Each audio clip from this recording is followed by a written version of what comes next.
Bom, diante de uma apresentação dessa, eu não sei nem muito como começar, né? Meu problema vai ser aparecer com metade da dignidade com que eu fui apresentado.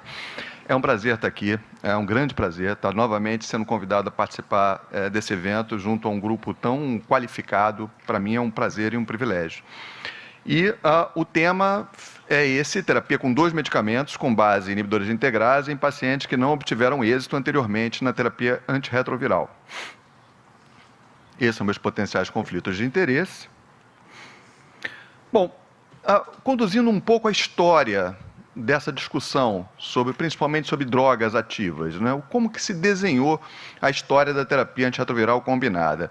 Isso surgiu nos anos 90, na ideia de que um esquema antirretroviral deveria ter potência o suficiente para trazer a carga viral a níveis indetectáveis. E teria que ter barreira contra a resistência o suficiente para trazer a carga viral a níveis detectáveis e mantê-la nesse jeito. Então, há um pensamento de que as drogas disponíveis no início dos anos 90 eram drogas que não tinham essas características. Então, era necessário combiná-las para que juntas elas conseguissem esse objetivo. Então, criou-se esse paradigma da terapia antirretroviral combinada, que seria uma terapia tripla, contendo 2 análogos e uma droga de outra classe. Essa droga já foi não análogo de nucleosídeo, já foi inibidor de protease, e atualmente, nós sabemos, estamos na era dos inibidores de integrase. De uma forma geral, as principais diretrizes do mundo colocam o inibidor de integrase nessa posição. A questão é que os análogos de nucleosídeo, de uma forma geral, foram envelhecendo de uma forma um pouco problemática, né? Lá atrás, os análogos timidínicos, como a zidovudina e a estavudina, justamente porque o sucesso da terapia antirretroviral fez com que a população pudesse envelhecer com esses medicamentos, foi possível demonstrar que havia problemas inerentes, riscos inerentes à segurança desses pacientes. Alterações metabólicas, neuropatia periférica, lipodistrofia, fenômenos muito associados ao uso desses análogos mais antigos. O tenofovir desoproxilfumarato, por sua vez, que também surgiu como uma solução para esses problemas dos análogos timidínicos, logo também começou a mostrar as suas limitações, principalmente relacionado à lesão renal e à osteoporose e osteopenia. O Edu Springs, que tem esse humor conhecido, o humor do sul do país, costuma dizer que o tenofovir pode ser chamado de tenefrovir ou tenosovir, não é isso, Edu? E o abacavir é uma medicação que também surgiu com problemas, né? Lá há 15 anos foi percebido um sinal de que o abacavir poderia estar associado a um risco cardiovascular, que, de uma forma geral, as principais coortes do mundo inteiro colaboraram com esses achados iniciais. Fora outras questões, reação de hipersensibilidade, hoje já podendo ser mitigado esse problema e esse risco pelo teste do HLA, que, por outro lado, não é amplamente disponível aqui no nosso país, um certo grau de intolerância gastrointestinal e, possivelmente, também uma redução na tolerabilidade por eventos neuropsiquiátricos aos esquemas baseados em inibidores de integrase. Então, fato é que os análogos timidínicos começaram a mostrar problemas e isso suscitou uma outra pergunta. Já que, neste momento, à medida que os antirretrovirais foram se desenvolvendo, surgiram medicações com maior barreira e com maior potência, será que, de fato, a gente precisa desses medicamentos, precisa desse número de drogas ativas? Surgiu o TAF, né? O TAF, que, na verdade, seria também uma solução, mas o TAF também tem algumas questões, né? Já foram discutidas aqui a questão do ganho de peso, que talvez não seja tão exatamente ligado ao TAF, mas talvez sim, alterações metabólicas, mas há outro problema do TAF, que é o custo. Se a gente está pensando em esquemas antirretrovirais que sejam amplamente utilizáveis, que possa ter acesso a toda a população, é óbvio que o custo é uma questão. O custo não deve ser uma questão quando uma droga tem um claro benefício. Mesmo assim, acaba sendo, porque, evidentemente, há limite para o que a gente tem em relação à verba e sai tudo do mesmo lugar. Mas, se ela não é um benefício claro, então a gente vai ter que considerar as 2 questões, o custo e os potenciais eventos adversos. E o inibidor de integrase, e aqui especificamente o dolutegravir, mostrou algumas credenciais que entusiasmaram alguns pesquisadores de que talvez fosse possível criar um esquema com um número menor de drogas. Por exemplo, a potência dos inibidores de integrase é uma potência muito alta, normalmente. Eles estão associados a uma queda em torno de 2, 2,5 log nos primeiros 10, 14 dias, ou seja, a carga viral vai cair 99% em menos de 2 semanas.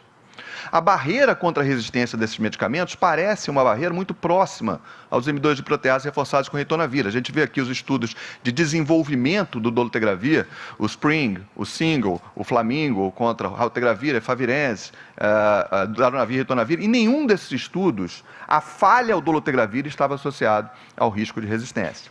Então, é possível que essa droga não exija um número tão grande de outras drogas combinadas para criar esquemas potentes. Alguns investigadores se empolgaram com isso, e se empolgaram tanto que resolveram testar em monoterapia.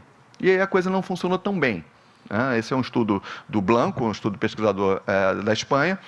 Teve outro também, estudo bastante semelhante, em que pacientes sem histórico de falha em inibidor de integrase eram incluídos e já adequadamente suprimidos para passar o seu esquema para dolutegravir monoterapia. Esse estudo, na verdade, foi associado a uma falha muito precoce. Em 6 meses já tinha mais ou menos 10% de pacientes com falha, e o que é pior, falha com resistência na integrase. Então, isso aqui já não pareceu uma boa ideia. Houve um pisão no freio nesse momento em relação à monoterapia. Talvez precise de uma coisinha a mais, porque, na verdade, 90% dos pacientes continuaram indetectáveis. Mas precisaria de uma coisinha a mais para garantir a segurança desse tipo de esquema. E aí lembraram da lamivudina. Sabe que a lamivudina não era má, mesmo sendo um análogo de nucleosídeo? Na verdade, a lamivudina é um milagre, né? É uma droga da década de 90, já sepultou todos os seus contemporâneos, se mantém na primeira linha de praticamente todas as diretrizes, em associação com o dolutegravir, por exemplo. Então, a lamivudina realmente ela merece uma estátua no Museu das Terapias Antirretrovirais. É uma droga muito diferente. E, evidentemente, surgiu a ideia de combinar a lamivudina com o dolutegravir. Essa ideia começou com o Gemini. Por exemplo, não começou com o Gemini, mas o primeiro estudo maior desenvolvendo essa ideia foi o Gemini, lamivudina e dolo, versus 2-anatenofovir, lamivudina e dolo. E esse estudo mostrou uma eficácia muito alta e conseguiu demonstrar não inferioridade do dolutegravir com lamivudina versus uma terapia tripla. Já temos dados aqui, mais de 4 anos de evolução, mantendo-se não inferior e com pouquíssima resistência. Só um caso foi associado com resistência na integrase nesse estudo. E temos o tango. O tango é um pouco mais conservador na estratégia de manutenção para pacientes já adequadamente suprimidos, que foram randomizados para manter o seu esquema, no tango todos os esquemas baseados em TAF, como já foi comentado, versus trocar para lamidolo, também mostrando benefício, também um estudo que já tem 4 anos de acompanhamento, mostrando a eficácia e aqui, no caso, sem nenhuma resistência. Outros estudos apareceram. Depois do tango surgiu o Salsa, que incluiu pacientes aqui no Brasil, já surgiu o Rumba, inclusive, que com dados publicados. Eu imagino que o Mambo e o Calypso estejam a caminho, mas de uma forma geral, pelo menos para o que a gente quer, isso aqui já mostrou benefício, lamivudina e dolo, para pacientes que não têm histórico de falha virológica prévia, ou seja, nada do que eu vim aqui apresentar. Pacientes com histórico de falha virológica. Para pacientes com histórico de falha virológica, a coisa é um pouco diferente, evidentemente. Há uma certa preocupação. Nesse sentido, esse estudo soou até um pouco mais ousado do que os estudos de lamidolo sem resistência, sem falha virológica prévia. Porque esse estudo ousou apostar que pacientes em falha de tenofovir, lamivudina e efavirenz poderiam ser resgatados apenas com a troca de efavirenz por uma outra droga, seja darunavir, seja dolutegravir. Isso não estava dentro do que se pensava de terapia de resgate, que era sempre, pelo menos, colocar 2 drogas novas. Mas será que era necessário, com essas drogas de mais alta barreira contra a resistência, de mais alta potência? Então, o Nadia, ele resolveu apostar nessa possibilidade, né? Investigar a viabilidade dessa estratégia, comparando daruna e dolutegra, e dentro de cada braço, comparar a troca do tenofovir pelo AZT versus a manutenção do tenofovir. E, na verdade, o estudo foi um sucesso no sentido da manutenção do tenofovir. Foi melhor do que trocar para zidovudina.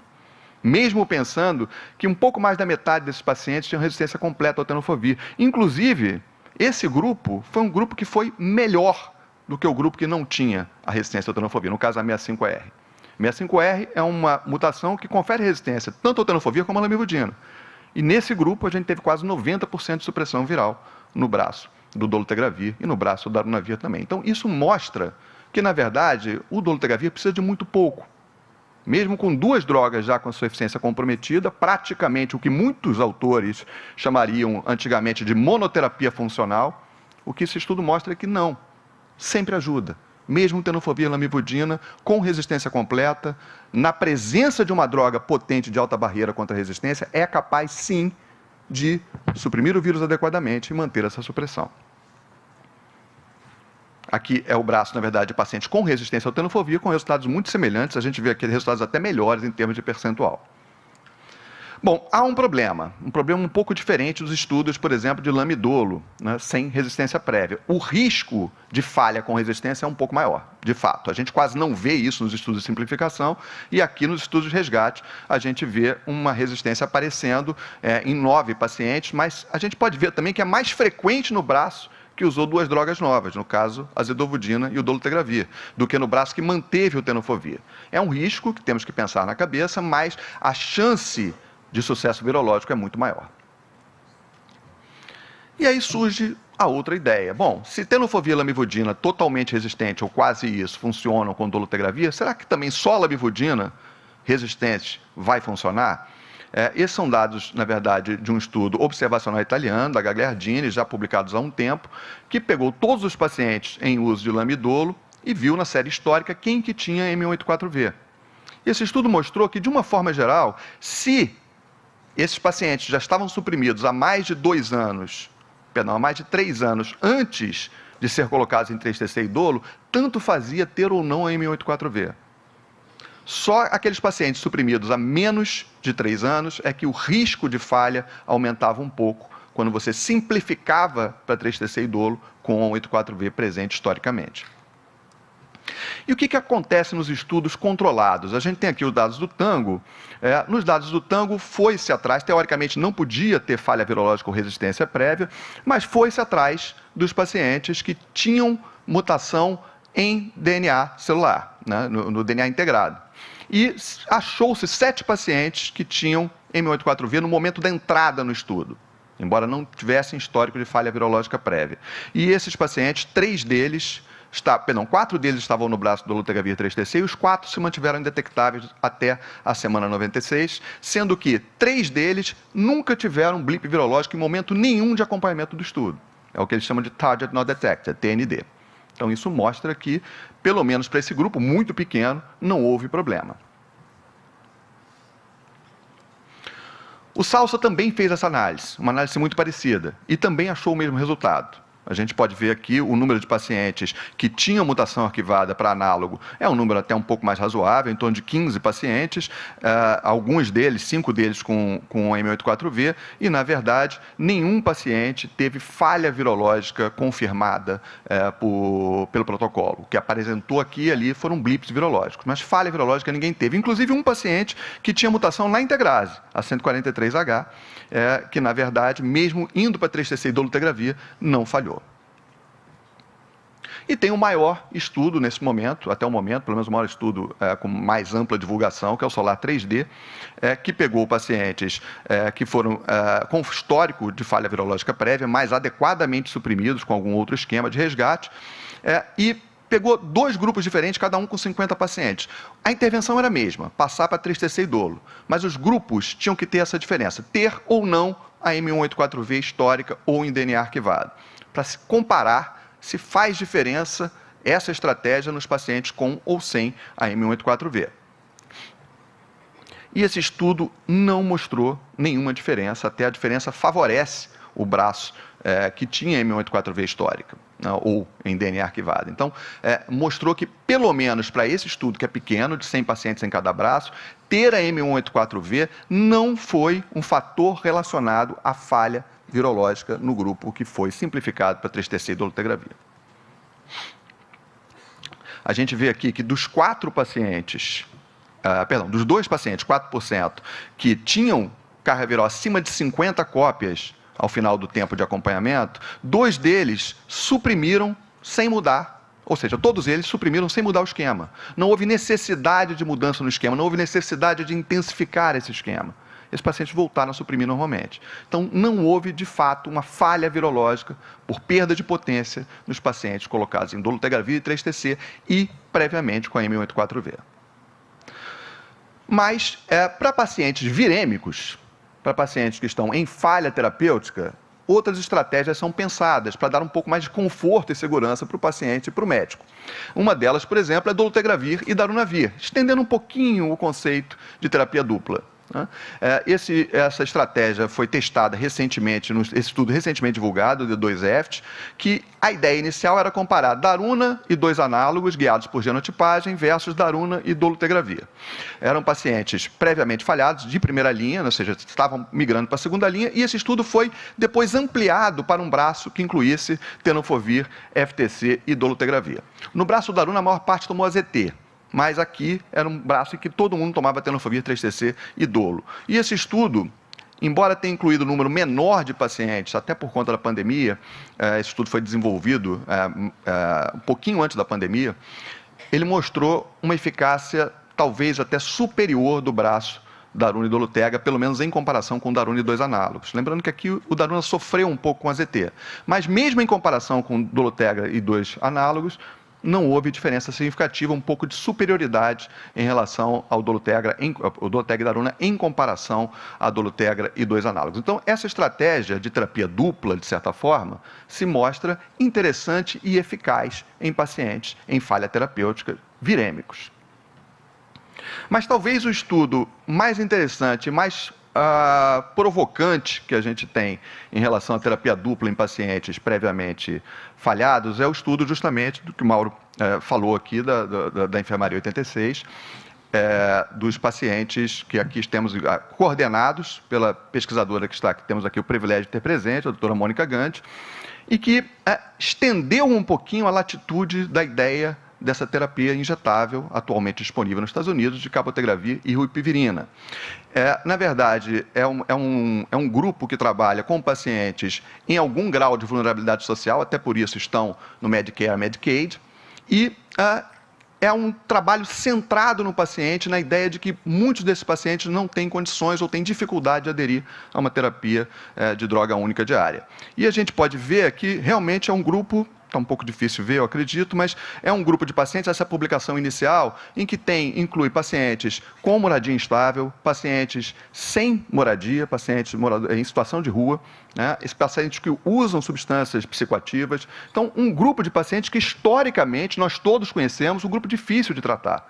E a gente pode ver que 15 desses pacientes tinham carga viral detectável, tinha viremia detectável, o que é expandir um pouco a latitude da indicação clássica, que é a manutenção, só usar esse esquema de 2 drogas injetáveis em pacientes adequadamente suprimidos.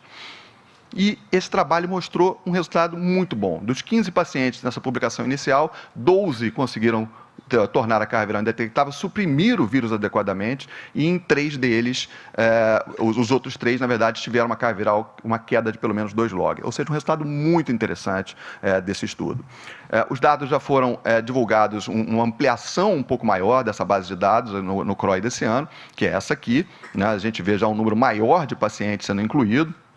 Novamente, muitos pacientes com situação de rua, muitos pacientes que usam algum tipo de droga psicoativa, e dos 57 pacientes com viremia, 55 alcançaram viremia indetectável.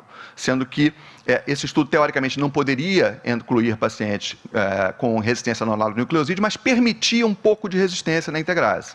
E um dos pacientes que falhou na verdade, tinha uma mutação menor na integrase e desenvolveu algumas mutações para não análogo. Mas a maior parte desses pacientes ficou indetectável, pacientes que tinham viremia crônica, com muita dificuldade de tratar. Então, esse é o conceito de usar essas novas ferramentas para não deixar ninguém para trás.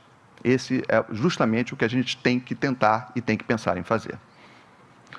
Bom, conclusões: a dupla terapia 3TC e dolutegravir após falha virológica, a princípio, com o que a gente tem, pode não ser tão benéfico como ter esquemas mais robustos, mas um desastre não é.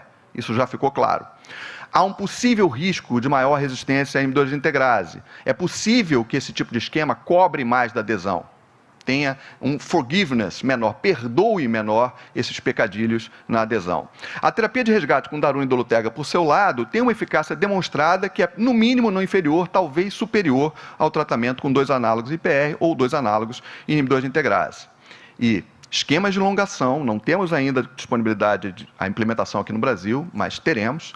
Esquema de elongação é uma possível e muito interessante alternativa para pacientes com viremia crônica por dificuldade em adaptação a esquemas antirretrovirais de droga diária. Eu agradeço muito a atenção de vocês, muito obrigado.